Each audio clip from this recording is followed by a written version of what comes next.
One of the main things that drove the Brexit result was that those who voted to leave the EU were concerned that migrants were taking their jobs, essentially.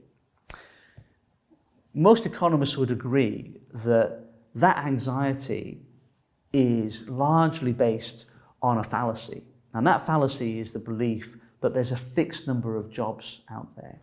So if a migrant comes looking for work and they take one of those jobs, by definition that means it's a job that's not available to a UK-born person.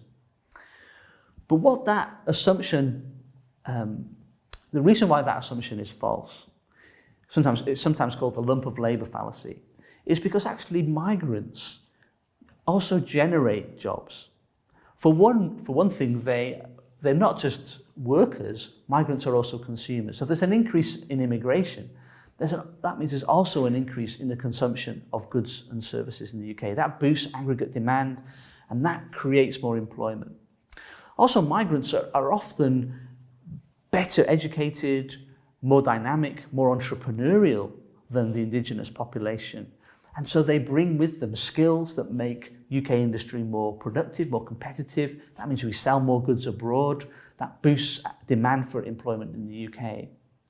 And they're also more entrepreneurial. They're more likely to be job creators, setting up new companies that create jobs here in Britain.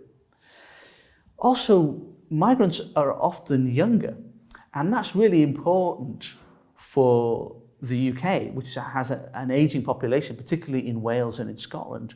Those parts of the country really need to attract younger workers, or they need to increase the fertility rate, because in future generations there's a real issue about how the number of workers relative to the number of people that are dependent on the state is how they're going to be able to generate enough economic activity and revenue to fund those services.